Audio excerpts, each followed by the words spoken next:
Dobro jutro, Marko. Lep zdrav, Miha. Ni več jutro, ne? V bistvu se je že prevešal dan. Ampak še je dopoldne. Še je dopoldne, zato smo na kavici. Tokrat iz Frankfurta. Katero mesto po vrsti je to, z katerega se javljava? Peto, ne? Dajmo prišteti, ja.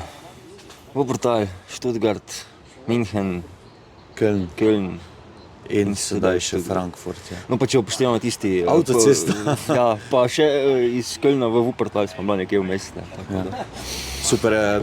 Veseli smo, da se lahko javljamo iz Frankfurta. To pomeni, da je Slovenija v izločilnih delih Evropskega prvenstva. Danes tekma s Portugalsko ob 21. Jej. Nov dan D za Slovenijo. Ne? Ja, kar naštevamo. Ne? Ja, tako, zgodovinske prelomnice. Ja, več o tem pa v današnji epizodi podcasta o žogi, igriščih, trenerjih, selektorjih, športnih direktorjih, ker to je Euro Polcajt.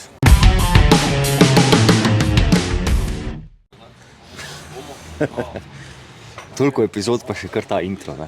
Ja, pa zanimivo je, ker vsakič imamo drugačno obliko, tako.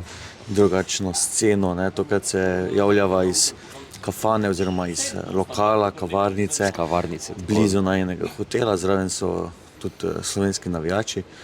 Na drugo stran so se dali. Ampak jih zdaj še ne kažemo, ne, ker imajo na mizah kavo, ko so rekli, da ne bi bili radi v ozadju.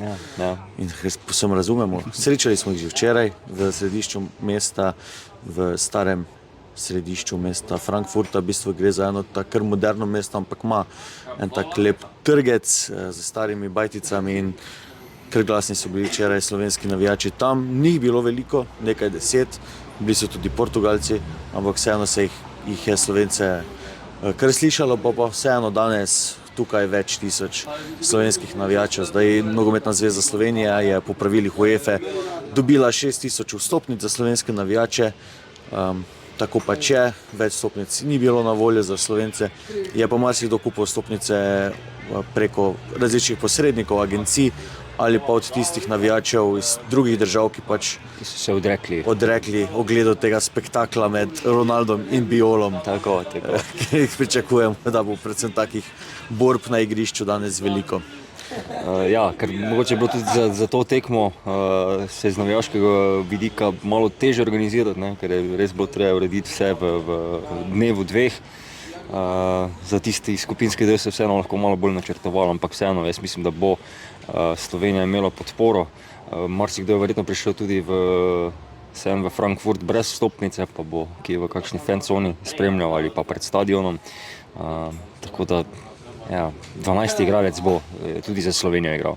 Ob 3 zbor navijačev v fanconi, ob 5 odhod proti stadionu. Dress code za danes je znova bele barve. Teda, evo, obdelali smo ta. Ja, midva se še ga ne držimo. Ne? Ja. Za novinarsko tribuno ni dress code predvidenega. Okenca brez rož. Ja, tako. Ne. Veš, kaj problem je, če Sazas pride, ali pa kakšne avtorske pravice, ne, tako da. Fajn družba je za sosednjo mizo. Gremo še na nogometni del. Včeraj tiskovni konferenci obeh reprezentanc na stadionu. Kratek povzetek, preden gredo naši bralke in bralci na spletno stran ali po večer.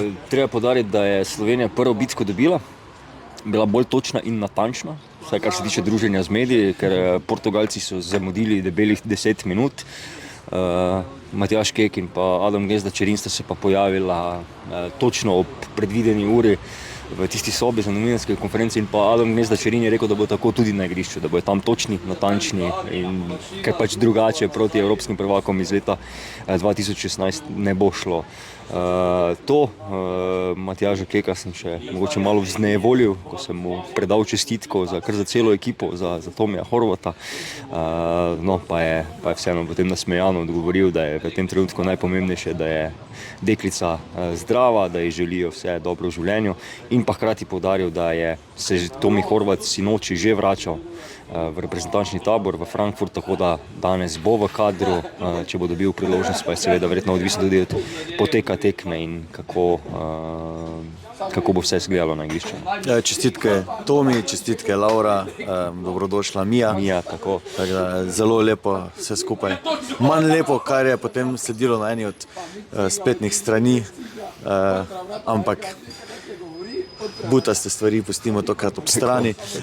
Gremo še na Portugalsko, kaj je povedal Bruno Fernandes, kaj je povedal selektor. Ja, oba sta, tako Bruno Fernandes kot Roberto Martinez, sta res z izbranimi besedami govorila o Sloveniji, poudarila sta oba to trdno obrambo, da Slovenija težko prejme gol iz igre, ne, ampak ravno to je pa plan Portugalcev, da poskušajo čim prej zadeti iz igre in vse skupaj malo odpreti, vse ko je Slovenija v tistem nizkem bloku. Ima tudi taka reprezentanca, kot je Portugalska, težave. Malo so primerjali, da bo to podobna tekma, kot so jo odigrali proti Češki v skupinskem delu. Tiste tekme so sicer dobili z 2-1. Ampak se kar mučili. Tako. V bistvu Portugalska je bila najbolj prepričljiva proti Turčiji, potem pa mogoče tista tekma proti Gruziji pa ni ravno relevantna za ocenjevanje. Ne. Tudi Matjaž Kek je rekel, da je zelo težko ugotoviti, s kakšno enajsterico bodo Portugalci krenili na tekmo, ker veliko rotirajo, veliko spreminjajo.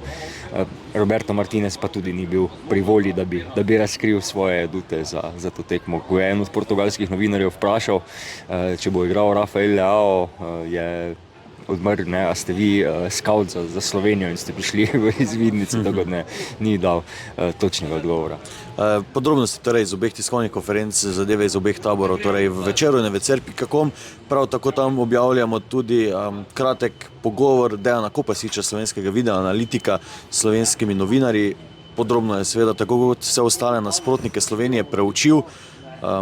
Pravi, da tudi on kot analitik vleče informacije predvsem iz prvih dveh tekem prvenstva od Portugalcev, ne iz te proti Gruziji.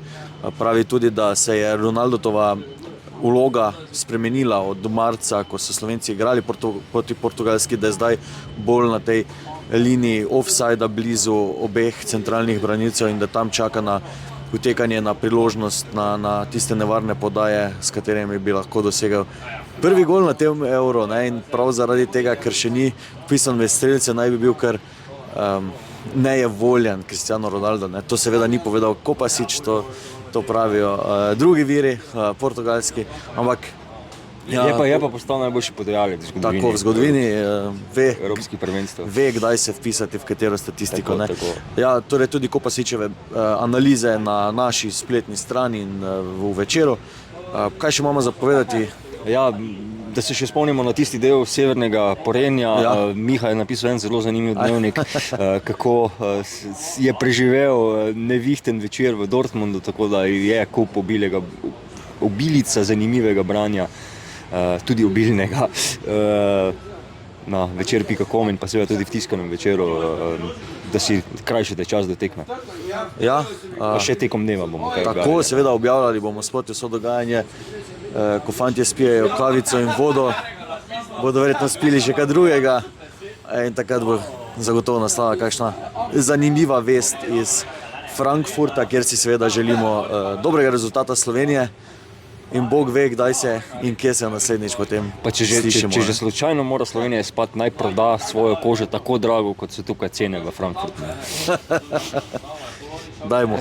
Finančna prestolnica in njene posebnosti. Ja, drago je, ko pip. Srečno Slovenija!